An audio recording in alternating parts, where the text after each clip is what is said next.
it's only recently that someone actually referenced that to me, and I thought, oh yeah, like I really did like grow up like loving a lot of the stuff Jack Black did, and I thought like it was very clever how he did his humor with his music, and now I find myself doing it, and I'm like, oh, I think I was a little inspired by him.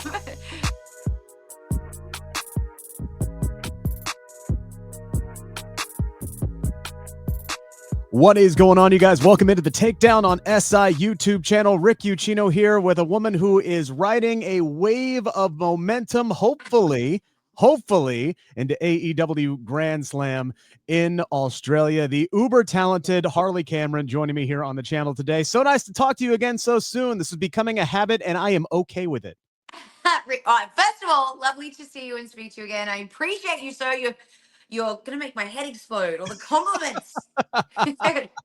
Well, look, I say this all the time. I don't say things I don't mean. I don't blow smoke, and I tend to focus on more of the positives than I do on the negatives, and there's not a lot of negatives with you lately. So let's focus here, because the last time that we talked, which was just a couple months ago in December, we covered so much of your journey to AEW, the cabaret dancing, the singing and everything.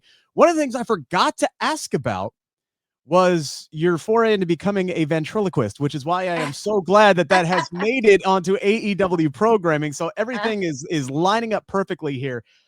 How do you get into doing something like that? So where did the origins of the ventriloquist work come into play here?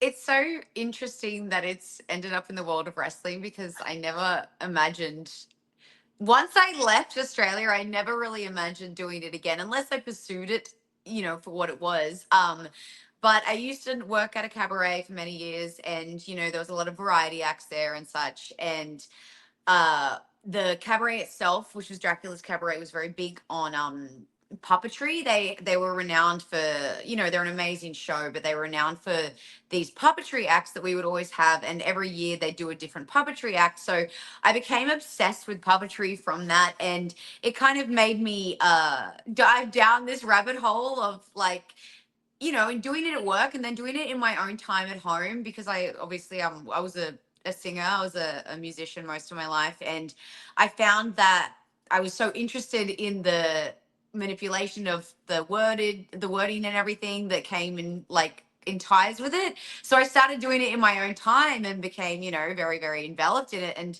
I never thought that I'd do it over here in wrestling, but here I am, and I'm not mad about it.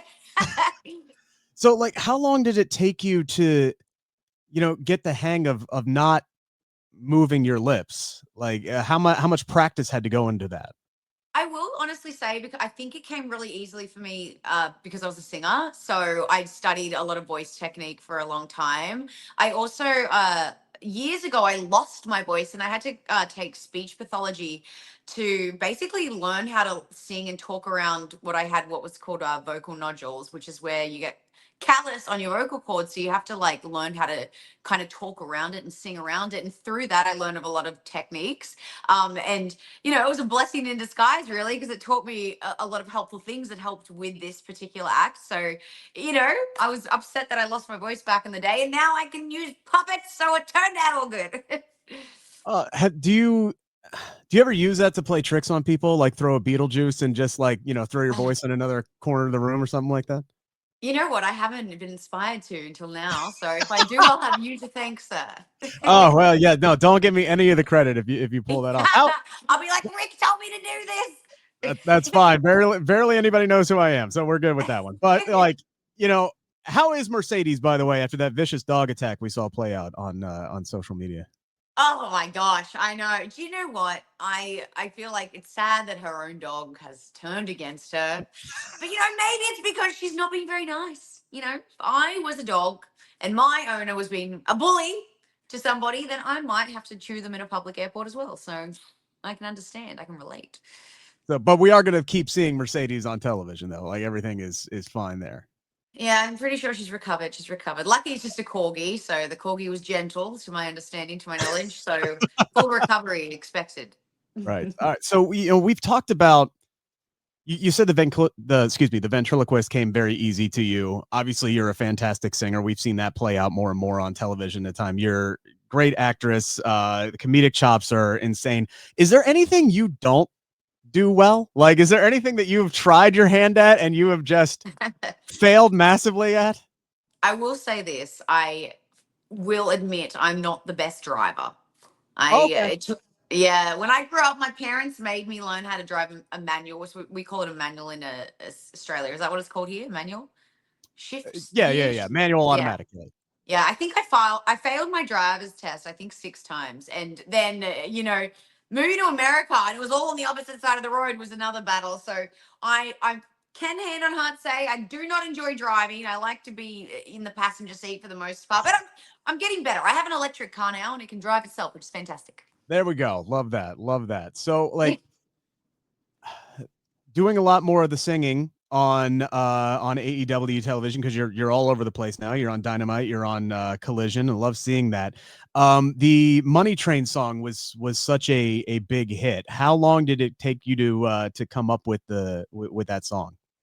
Oh, that one I wrote on the day. You're Yes. kidding me. No, yes. That- I mean, I will say I think the music thing for me, just because I've done it for so long, is something that I, that's my special trick in the respect of if someone needed something with no notice, that's where I can really show up. So that side of things has always come pretty easy to me. So it's the wrestling that I'm newer to, but sure. give me a guitar and a puppet and that's my comfort zone. So I'm very thankful that I've been able to showcase the strengths that I've had earlier on in life, while I'm chasing this new dream, which of course is wrestling. So, like, not to be all like 70s and 80s, rock jock, like, hey, tell me your influences, but like, who are some of the people that, give you your ideas and your inspiration, whether it's music wise or entertainment wise? Because, like I said, your comedic timing is great. The idea of elongating certain words to make them sound like you're about to say something dirty, and then it's just something completely different. It sends me for a loop every time. Thank you. I appreciate that. I mean, in respect of comedic music, I will say I very much have always been a huge fan of Jack Black.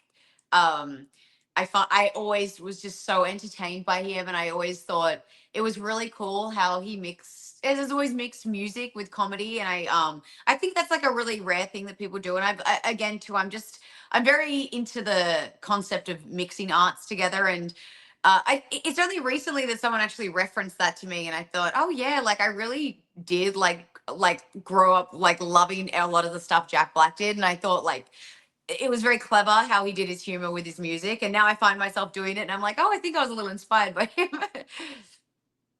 What about like in pro wrestling itself? I consider you to be one of the most overall entertaining people going today. Who entertains you that Oh, you enjoy watching?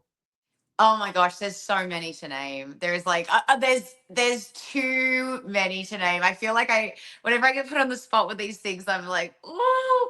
I will say like one person I could always reference to is who I just found extremely entertaining was Santino. And I had the pleasure of meeting him a little while back, and he was just the coolest guy. But I always just had a respect of, you know, anyone that brought in the obscure and the different into the business. And I think that's kind of what I thought that I could try and do here and shine in my own way, because I am newer to wrestling, obviously, but I did have the entertainment background. So many people in so many different ways inspired me, but I always remembered the ones that made me laugh. So I thought, well, that's my strong point. I'm sure that maybe I could mix a bit of that in. Yeah, and look, that's it's so much about emotions and connecting with the audience, and laughter is obviously a great way to do that. And I think that's why more and more people are starting to get behind you. I was at Maximum Carnage Collision when you Yeah. were wrestling Julia Hart, and that was a very very split crowd that night. It's like Yeah. they couldn't decide who they wanted to win. You did not get the win that night. I You did did not. recently get a win over Taya Valkyrie. Now, wins and losses, yes, feel the wrath. Wins and losses in pro wrestling, they are what they are, but to get the first one for you on AEW programming, and hopefully it's leading to something else. Did that one mean a little bit to you? Did it kind of like mark as like, okay, I'm ascending kind of? Oh yeah, definitely. I mean, I will say you always remember your first time, and I will never forget it. It was the first time that I officially got to feel the wrath. And it was a very cool and special moment. I think the most amazing thing was feeling the energy of the audience in the arena, and I can't express how surreal it is to have people supporting me and behind me and yelling feel the wrath, and like it's just been such an amazing journey, and that moment I think will just stay with me forever, because again too, it was my first time winning on TV, and hopefully the first of many more to come. Hey, hope maybe a title win is in your future here at AEW Grand Slam and in Australia. You're like what? How far away would that have been from where you grew up? Just a couple miles, Oh yeah. well, the gosh, if I can convince Mercedes. I mean, we'll see how we go. But so I am a Queensland girl. I'm local to Queensland. I worked and lived half an hour down from where the Brisbane Entertainment Centre is, actually. So local girl through and through. So Mercedes, just give me a chance. Come on. Like how if and when it happens, and let's just be positive here, it's gonna happen. You're gonna get the opportunity to wrestle in front of your Yes, hometown. positive Like, thinking. I like it. yeah, are you able to like think about how you're gonna kind of contain your emotions of that night? Because obviously that's gonna be a win, lose or draw. That's gonna be a special opportunity for you. Oh, it would be amazing if it happened. Yeah, I always say this story, and I say it sounds so sobby, but I left Australia. It was 7 years ago now, with a bag of clothes and nothing. I couldn't. I had no idea what I was going to do. I said goodbye to all my family and my friends and my career, and I think going home would be such a full circle moment for me, because I sacrificed just my life to come here and pursue a dream that I just thought if I worked hard enough I could make happen. So if I got that moment, it'd just be, I don't know, it'd probably be the best moment of my life. So Mercedes, just give me a chance. Come on. Yeah, Whew, no pressure, no pressure. no pressure. I mean, what is she scared? I mean, come on, like let's be honest Right? here. Yeah, she I might will be. say I think she's maybe a little worried. She doesn't want to feel the wrath. Yeah, I mean, who would? To be completely honest with you, Right? you got a big night on Collision. What can we expect from halftime Harley here? What do you got cooking up for us as far as performance wise? Well, I will say I don't want to give too much away, but I will tell you that it is worth tuning in. It's going to be a fantastic evening. There's a lot that is going to be on display that night, and again too, it's the halftime show that you're all going to be waiting and wanting for. And we've got also other amazing things on there. We've got Penelope and Thunder that are going off, right? We've got Mariah on a glamorous display. It is going to be a fantastic show, and I'm going to be the halftime entertainment. So I think there is many reasons to tune in. All right. Well, Harley, I always enjoy these conversations. I wish we had more time, but we'll chat again, I'm sure. Sounds good. Lovely to see you as always. And feel the wrath.